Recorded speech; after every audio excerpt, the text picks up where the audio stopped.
اعلیٰ حضرت فاضل بریلوی رحمت اللہ علیہ کے مکان کی دیوار گر گئی. ایک کونا مکان کا، آپ جانتے ہیں پرانی دیواریں چھوٹی ہوتی تھی اور بارشوں میں اکثر گھروں کی دیواریں گری ہوئی ہوتی تھی. ایک سائیڈ کی دیوار گر گئی تو اس کونے میں ہندوؤں کا گھر تھا. اب مستری صاحب رات کو آئے، ان سے بات ہوئی تو کہنے لگے سویرے کام شروع کروں گا. کہا ایک دو صاحب نے کہ ہندوؤں کا گھر ساتھ ہے اور وہ دشمن بھی بڑے زیادہ ہیں، تو رات کو ہی ہو جائے. کہنے لگا جی نہیں میری مجبوری ہے، مزدور کہاں سے لاؤں گا، بڑے معاملات ہیں، سویرے شروع ہوگی. اب رات کو مولانا ظفر الدین بہاری علیہ رحمہ کہتے ہیں بچے مدرسے کے باقی سارے لوگ سب کو جمع کیا گیا، چونکہ اس طرف سے تھوڑا خطرہ تھا ہندوؤں کی جانب سے. کہا جناب یہ بڑے دشمن ہیں اسلام کے، تو اس طرح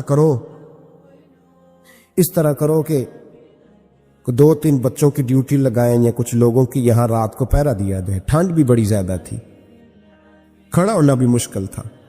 اعلیٰ حضرت رحمت اللہ علیہ شاہ کی نماز کے بعد جلدی حجرہ خاص میں تشریف لے جاتے تھے. اس رات جب دیکھا نا باہر شور ہو رہا ہے تو اسی طرح سر پہ ایک رومال لپیٹا تو باہر آ گئے. کہنے لگے کیا شور ہے؟ کہ حضور سردی ذرا زیادہ ہے تو یہاں کسی کی ڈیوٹی لگانی ہے پہرے کی.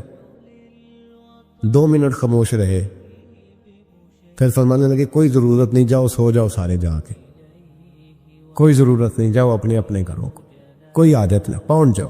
کہا حضور مہربانی کرے وہ طے ہونے لگا تھا. فرمایا میری وجہ سے کیوں کوئی ساری رات بیدار رہے، جاؤ تمہیں کہا آرام کرو. لوگ سو گئے. صبح فجر کی نماز پڑھ کے اعلیٰ حضرت رحمت اللہ تعالی علیہ جب سیڑھیاں اتر رہے تھے رضا مسجد کی، تو وہ جس ہندو کی جانب سے زیادہ خطرہ تھا وہ سیڑھیوں پہ بیٹھا تھا، مسجد کی سیڑھیوں پہ. سب لوگوں کی توجہ ہو گئی. کہنے لگا مولانا میں کلمہ پڑھنے آیا ہوں، مجھے کلمہ پڑھا کے مسلمان کر دو، میں کلمہ پڑھنے آیا ہوں، مسلمان کریں.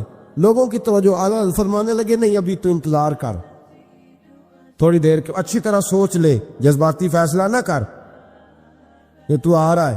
یہ کہہ کے جب 2 سیڑھیاں نیچے اترے اس کے پاس سے تو اس نے پیر تھام لیے. کہنے لگا اب ایسے تو نہ کرو، رونے لگا.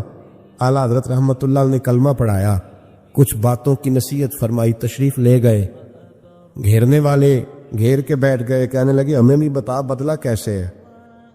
کہنے لگا دیوار گر گئی آدھی رات کے وقت، آدھی رات تک انتظار کرتا رہا، پہرے دار کوئی نہیں، تو 2 تلواریں لے کر جب میں ان کے مکان کی جانب بڑھا، میں نے کہا آج گردن کاٹوں گا اور کاٹ کر کے نکلوں گا. کہتا ہے جب میں قریب آیا تو 2 شیر کھڑے تھے، اوپر سے پلٹ کے آیا تو پھر کھڑے تھے، ادھر سے پلٹ کے آیا تو پھر کھڑے تھے. فرماتے میں 2 گھنٹے کے بعد آیا تو پھر پلٹ کے کھڑے تھے. میں پھر 1 گھنٹے کے بعد آیا، سحری کا وقت ہوگا تو پھر پلٹ کے کھڑے تھے. اب میں ڈر کے بھاگا. کہتے فاضل بریلوی نے اپنی کھڑکی سے منہ باہر نکالا. کہنے لگے اور کتنا تجربہ کرے گا، مجھے تو لاوارث سمجھتا ہے؟ لاوارث ہوں میں، اور کتنا تجربہ کرے گا، بس کر مان جا. میں نے کہا حضور یہ کون ہے، مجھے بتائیے تو صحیح یہ کون ہے. تو کہنے لگے میں نے ساری زندگی رسول اللہ کی عظمت کا دفاع کیا ہے، ساری زندگی غوث اعظم کے نعرے لگائے ہیں. ابھی تو یہ مدد صرف غوث پاک جیلانی کی بھیجی ہوئی ہے، ابھی تو غوث اعظم کی بھیجی ہوئی مدد ہے. مولا علی ابھی پیچھے ہیں، 2 جہاں کے محبوب ابھی اس سے پیچھے ہیں، وہ تو ابھی پیچھے ہیں، پیچھے کھڑے ہیں کہ ضرورت پڑی تو ہم بھی تیار بیٹھے ہیں. او بھائی آج رواج ہو گیا ہے، رواج. میں نے 2-4 دن پہلے بھی کہا تھا، لوگ کہتے ہیں نہیں کوئی نہیں ضرورت، سامنے سارا کچھ نظر آ رہا ہے. او خدا کے بندو یاد رکھو نسبت ہے بڑی چیز، جانے تو وہ دو میں. اگر کسی کو نسبت میسر آ گئی نا، نسبت، خالی دامن ہی مل گیا، تیرے ہاتھ میں کچھ ہے تو ہونی چاہیے نا. خالی دامن ہی تجھے کسی کا میسر آ گیا تو بچ گیا. اپنی نسبتوں کی حفاظت کریں، ان کو مضبوط کریں، ان پر محنت کریں، ان پر توجہ رکھیں. یہ نسبت جو ہوتی ہے نا، نسبت، یہ دیکھیں نا ایک گتا ہے، عام کتاب کو لگا ہوا ہے تو جہاں مرضی رکھ دو، اس کی کوئی قدر نہیں. لیکن جو گتا قرآن مجید کو لگ گیا ہے اس کو بغیر وضو چھونا جائز ہے. ایک پٹھے پہ اینٹ بنی ہے جو باتھ روم میں لگ گئی، وہاں بغیر جوتے کے جایا نہیں جا سکتا، اور جو مسجد میں لگ گئی وہاں جوتے پہن کے جایا نہیں جا سکتا. یہ نسبت ہے بڑی چیز. اگر میسر آئے نصیب ہو اپنی نسبت کو مضبوط کر کے رکھا کریں, اس کی جولانی کا مظاہرہ کیا کریں. اس نسبت میں روز توانائی آنی چاہیے. میں آپ کو بڑی ذمہ داری کے ساتھ ایک بات بتاتا ہوں تجربے کی. ہمیں جتنا کسی نے آ کے کہا ہے نا نسبت کے خلاف, ہماری نسبت اس سے زیادہ مضبوط ہوئی. ہمیں جتنا کسی نے آ کے کہا ہے نا جی آپ کو کیا ملا, آپ کو کیا ملا, تو ہم نے اتنا کہا یا جیسے جیسے تو کہتا جاتا ہے ہماری تو نسبت میں اضافہ ہوتا جاتا ہے, ہمارا تو مزاج بدلتا جاتا ہے, روز ایک نیا پردہ کھلتا ہے, روز ایک نیا رنگ واضح ہوتا ہے, روز ایک نئی توانائی. ابھی تھوڑے دن کی بات ہے, ایک مولانا شرف الدین صاحب ہے, مفتی صاحب, میرے حضرت صاحب کے مرید ہوئے. مفتی تھے, عالم آدمی تھے, سرکار تاج الشریعہ. ہمارے شیخ سے بیعت کی. اب ہمارے حضرت صاحب کا اس وقت حال وہی ہے, وَرَأَيْتَ النَّاسَ يَدْخُلُونَ فِي دِينِ اللَّهِ أَفْوَاجًا. اب فوجوں کی فوجیں لوگ آتے ہیں. ہم نے دیکھا ہے صرف خالی مرید ہونے والے بار سینکڑوں کی تعداد میں ہزاروں لوگ بیٹھے ہیں کہ صرف بیعت اتنا کہہ دے ہم نے قبول کیا. اس عالم میں جہاں حضرت صاحب کا اعلان ہو جائے کہ تشریف لا رہے ہیں وہاں لاکھوں کا مجمع جمع ہو جاتا ہے, اور ایک جھلک دیکھنے کو لوگ ترستے رہتے ہیں. یہ کیفیت ہم نے دیکھی. وہ دور گزر گیا, کبھی ایسا بھی ہوتا تھا ایک میں ہوتا تھا, ایک تو ہوتا, اور تیسری تنہائی ہوتی تھی. وہ دور بیت جاتا ہے, وہ لمحے کسی کسی کو نصیب آتے. حضرت کا وہ مولانا شرف الدین صاحب کہتے ہیں مرید ہوا, تو مرید ہوا مجمع میں, رسی حضرت پھینکتے ہیں یا چادر پھینکتے ہیں تو پکڑ کے مرید ہوا, تو ساتھ ساتھ اور چادریں باندھی تھی, لوگوں نے پکڑی ہوئی تھی. ایک مولانا میں جب بیعت ہو کے آیا ان کو بتایا تو مجھے کہنے لگے یار تو ایسی جگہ مرید ہو گیا جو تیری بات بھی نہ سن سکے, جن کو تو دکھڑا بھی نہ سنا سکے, جو مصروف ہی بڑے رہتے ہیں, کہاں مرید ہو گیا تو. ایسے پیر کا بیعت ہوتا جہاں تو جاتا وہ تیرے پاس آتے, گفتگو ہوتی, بات چیت ہوتی. کہتے جب انہوں نے مجھے بہت زیادہ قائل کیا نا, بہت زیادہ, تو میں نے ارادہ کر لیا, میں نے کہا بات ٹھیک ہے, بیعت کہیں اور ہونا چاہیے تھا. کہتے میں عشاء کے بعد سویا تو حضرت صاحب مجھے خواب میں ملے, خواب میں, اور فرمانے لگے مولانا جب آپ مرید ہوئے تھے تو آپ اس جانب بیٹھے تھے, اس کونے میں آپ تھے, اتنے لوگ آپ سے پہلے تھے, اس حال میں آپ مرید ہوئے تھے, اور جہاں تک بات چیت کرنے کی بات ہے تو آپ نے جو دل میں سوچا تھا وہ میں نے آ کے آپ کو بتا دیا ہے. پھر بھی بڑی ضرورت ہو تو میرے صاحبزادے کا نمبر لے لے اور فون کر لیا کریں, بات ہو جایا کرے گی. کہتے ہیں یہ ابھی بات ہو ہی رہی تھی کہ میرے دروازے پہ دستک ہوئی تو میری آنکھ کھل گئی. میری آنکھ کھلی تو میں پریشان ہوں کہ نمبر تو ملا نہیں. ایک انجینئر صاحب میرے محلے میں رہتے تھے, فرماتے ہیں وہ شام کو میرے پاس آئے اور کہنے لگے مولانا سنا ہے آپ حضرت مفتی اختر رضا صاحب سے مرید ہو گئے. میں نے کہا ہاں. تو کہنے لگے میں ان کے مدرسے میں کام کر کے آئے ہوں, میرے پاس ان کے بیٹے کا نمبر ہے, چاہیے آپ کو؟ نمبر ہے چاہیے. کہتے ہیں نمبر مجھے وہ شام کو گھر آ کے دے گئے.